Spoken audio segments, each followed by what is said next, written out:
friends, Heidi here from Rain Country. God is good all the time. And I'm here today for another Monday This and That video where I typically talk about all kinds of different topics, maybe answering a few questions that have come in the past week and whatever else strikes my fancy. So let's get to the topics of today, starting off with dehydrating the honeysuckle. I thought I'd go a little more in depth on this, even though I think I've talked about it before, because I did get some questions, somebody asking me, will you show us what the honeysuckle looks like when it's all dehydrated? Well, I'm most certainly going to do that today, as well as talking about how I go about dehydrating it.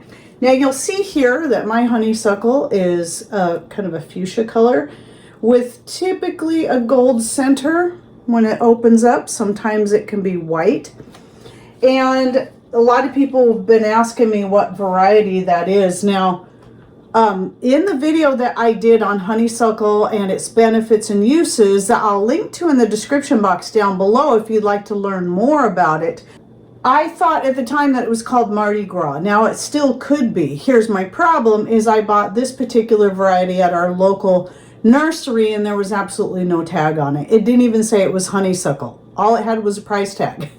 Didn't say what type of honeysuckle, what variety it was. I just knew it was honeysuckle. I asked to verify because I know honeysuckle is typically found in the yellow and white variety, which is the Japanese honeysuckle, which can be quite invasive. But I just thought this one was so pretty anyway, I had to get it. So yes, I did verify that it was indeed honeysuckle, and once it started opening its flowers, I knew for certain. So let me talk about how I go about dehydrating it to make it most efficient. So I just harvested these flowers a few minutes ago. So every day I'm harvesting a few flowers as they start to open up. It doesn't mean that every individual flower has to be opened up. I just like, as long as I see some starting to open, that's to me a prime time to start harvesting them. It's okay if they're still closed. Sometimes those can take longer to dry. But this year I decided, instead of just throwing the flowers on there like this and dehydrating them, I decided to start pulling them apart like this and then laying them on the tray. Just pulling each of those off of there like that and then laying them out on my trays. And that definitely does speed up the dehydrating process when you have it like that. So I'll finish doing that later, so you don't have to watch me doing all that right now. Now, right here, what I have are some finished dehydrated honeysuckles. And so you can see, you can hear by the sound, the color does get much darker. It's kind of almost more of a purple, but you can see a lot of that gold in there as well. And I'll show you how I deal with that, is when it comes to any herb for that matter, is I like to roll up my little linen piece that I make to go within my dehydrators. And for those who are interested, I do have the Kasori. That's currently what I'm using these days. And so I made linen covers for it that helps to hold in all these little teeny tiny pieces without slowing down the drying time. So it's a natural fabric and breathes very well. You can use 100% cotton as well to do that. A lot of times if you can find 100% cotton sheets and cut them up and cut them to fit, that's what I used to do. And that works pretty good. And then I decided to switch to linen.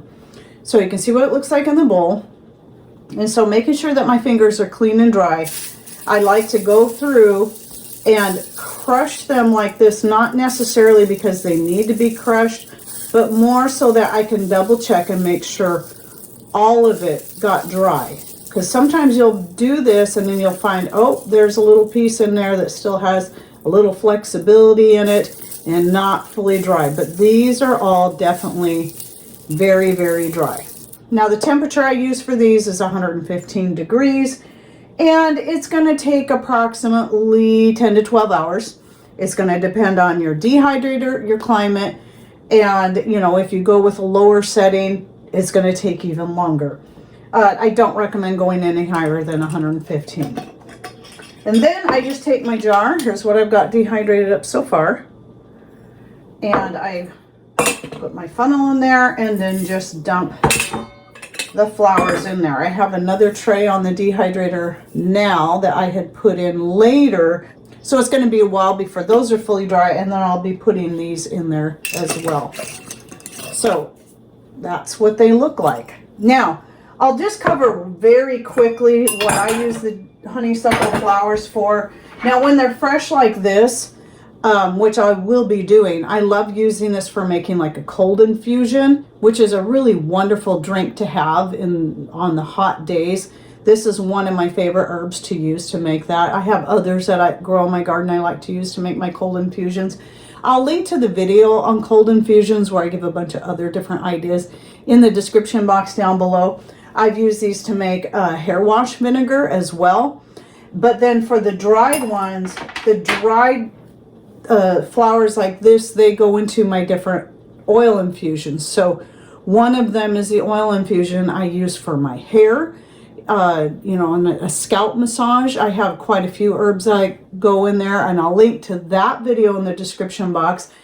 Remember, you can create your own recipes. It doesn't have to be exactly what I use. This is just one of the herbs that go in that, as well as the oil infusion that goes into my homemade skin cream that I use every single day. Not just on my face, but I also use it as a lip balm. I use it as an eye makeup remover. I oftentimes will put a little bit in my hair, just a little dab, rub it around, and just kind of scrunch it through the ends of my hair, or even smooth out the top like this. Especially with all these new baby hairs I got coming in that are going wild and going everywhere. But those are just a few of the things. You can also use it to make a hot tea as well, be it the dried flowers or the fresh flowers. Typically, when I've got anything fresh coming in, I just make the teas directly from that. If I'm making, it doesn't matter if it's hot or cold, I'll use the stuff straight from my garden, but also dehydrate up a bunch for teas to get us through the time of the year where these things aren't growing. So which is pretty much 9 months out of the year. Now, another thing I wanted to talk about is, guess what? Vinegar. Again, vinegar. So if you saw last week's video, this and that, where I was talking about golden oregano, I did end up starting that golden oregano vinegar. Here's what it looked like the day I started it, and you can see what it looks like now. Now, the oregano, a lot of it has turned dark. I'm not really sure why. I thought that was kind of interesting, but then again, golden oregano is just, it tends to do that. It's just a more delicate herb in general than your standard oregano. But you can see the vinegar itself is taking on a nice golden color. And so I posted this in my community section, and then I had people asking me, well, what are you going to use it for? Well, as I noted in that post, this was my first year making vinegar from golden oregano. So whenever I'm trying a new vinegar, I don't really know for certain what I'm going to use it for. Sometimes I have ideas, but what it really comes down to is how it tastes and smells in the finished product. So I could see, so far, my guess is this could be excellent to use in making a homemade salad dressing.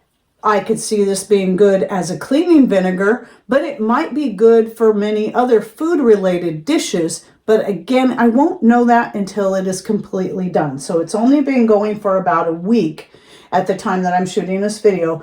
So yes, it's at that point where all the stuff is being pushed up to the top, so that I do need to stir it down at least once a day. And I'm guessing some of the dark stuff is the stuff that was more exposed to the air in the process. But what I'll be doing is I'll give you an update on this when it's done, just like I did with the lemon balm vinegar, since this was my first year doing lemon balm vinegar, which when I started that, I had a pretty good idea I was going to use it as a cleaning vinegar. But I also knew, since it was my first time doing that there was a chance I may really like the flavor and decide it would be good as a cooking vinegar as well. Well, I just decided I didn't really care about the flavor when it was done. But yes, it does make a great cleaning vinegar. So with that said, about, the picture and people asking me questions, there was somebody that commented on the picture of the golden oregano and said, oh, there's so many pretty pictures, but no explanation on how to use any of this stuff. Well, that's actually not true.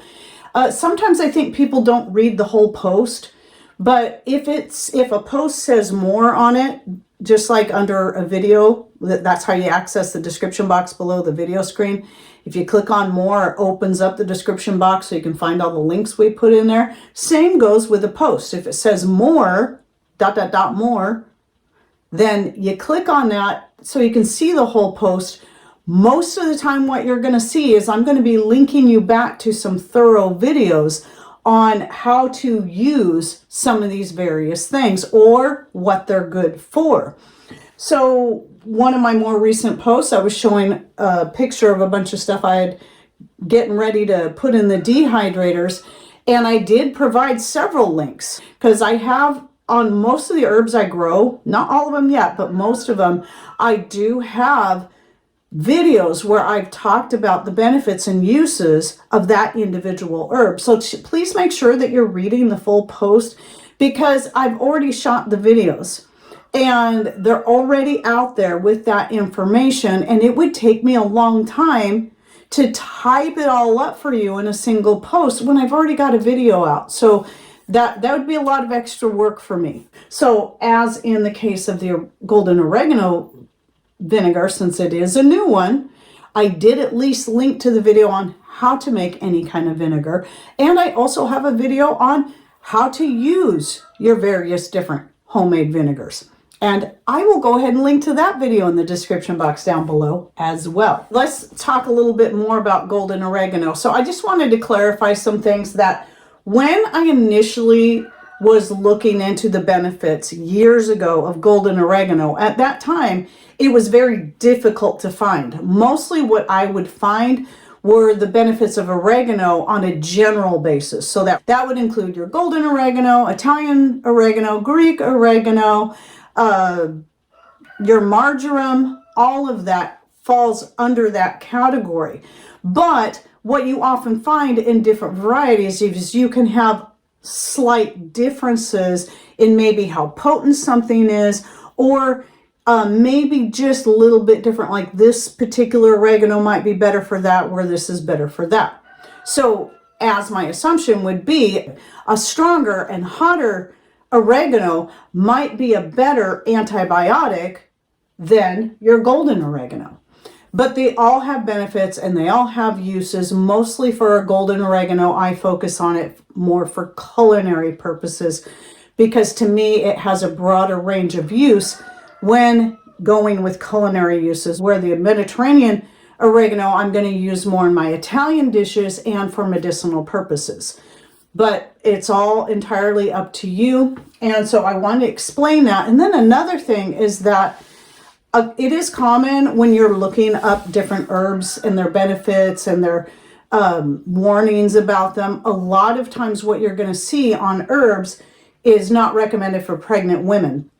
This is very, very common. What you got to understand is if that's all it says, what that most likely means is that there's been no studies on how safe it is for pregnant women. So that's just thrown in there as a safety measure since nobody knows for certain.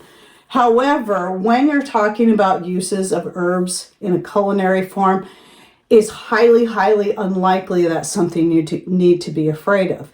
I know when I was pregnant with my babies, I didn't worry about the culinary herbs I was using in my homemade Italian sauces and more. I just ate what I prepared and it was never a concern. However, there are definitely some herbs out there you should either avoid entirely or be very, very careful about because they can cause uterine contractions. And I believe, if I remember correctly, feverfew is one of the several that can do that. So it may be best to avoid it entirely. Especially, here's the other thing, typically when they say that, it's in reference to using any of these herbs in a medicinal form, which is usually going to be far more potent than simply throwing a few fresh golden oregano leaves in your salad or using Mediterranean oregano in your Italian sauce.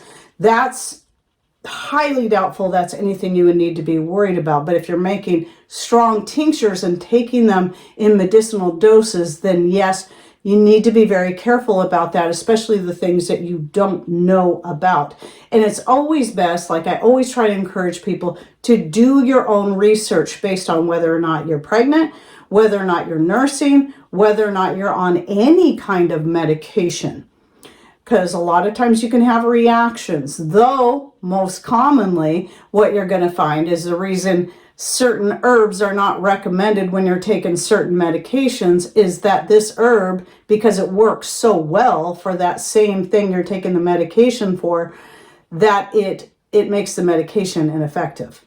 But on the other hand, it can also be like you're taking a double dose. So that's why these warnings are given in regards to that. Okay, and a couple more questions I got in that I'm going to cover very quickly is that somebody was asking me about how would I store my fermentation starter, which I have this out. I wanted to go ahead and bring it to room temperature so I can make sure it was good and bubbly, because I'm going to be starting another batch of homemade wine today from my own grapes. These are ones that I've had in the freezer, blueberries and currants, because that's been one of the best wines I've made so far. But I do have thorough instructions on not only how to make and use the fermentation starter, but how to refresh it and how to store it. So I'll be linking to that video in the description box down below, as I usually do. How I store mine is simply in the fridge. It's a fermented food. Now, it can turn to wine if it's sitting in the refrigerator for too long without use or being fed occasionally. And you know, you may have to start over if it's gone completely to wine, but it's so easy to do and it only takes a few days to get it going. So it's not that big a deal, but yes, you can keep this alive in your fridge for a long period of time. The reason I store it in the fridge is to keep it from continuing to ferment and turn to wine, even though you do still have to check it every so often. If you're not using it for months, haven't used it for months, take it out, set it on your counter, see if it gets bubbly. If it gets bubbly, feed it a little bit of sugar and let it sit for another day, and then it's ready to use again. This I wouldn't say months, but it's been a little while since I've used it, so I thought I better double check and make sure it's good and alive.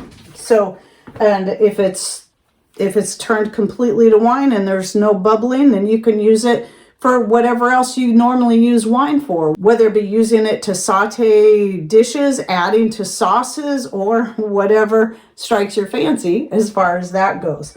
Then the other question I had is, how do you make a wine vinegar? Well, you simply take wine, you cover it up, and let it turn to vinegar. I would guess it would take 1 to 2 weeks, because in the vinegar making process, once you get to approximately the 2-week point, it is pretty much in an alcohol form. It will taste and smell a lot like wine at that point. And then it's the oxygen exposure, this is why I have cloth over it, that then turns the alcohol in it into vinegar. So it should be as simple, I've never done it before until now, it should be as simple as putting some wine in an open, a wide mouth type kind of container, covering it with a cloth. This is some homemade wine that, yes, is still a little bit cloudy because I don't use clarifiers, but it tastes pretty darn good. I decided, well, I'm just going to go ahead and fill up a quart jar with this and then put a cloth over it and leave it for a couple weeks and see what happens. So I'll be giving you updates on that, but it's that easy. You don't have to stir it. You don't have to add sugar because it's already in the wine form. It's just now you just got to allow the air, the oxygen, to do its job and allow it to turn to vinegar. So anyway, that's my this and that for the week. I hope you enjoyed it. Any thoughts, ideas, please share them in comments down below. And don't forget to check out the video links I'll be putting in the description box down below by clicking on more or show more, depending on if you're watching me on Rumble or YouTube. And thanks for watching. Take care and God bless.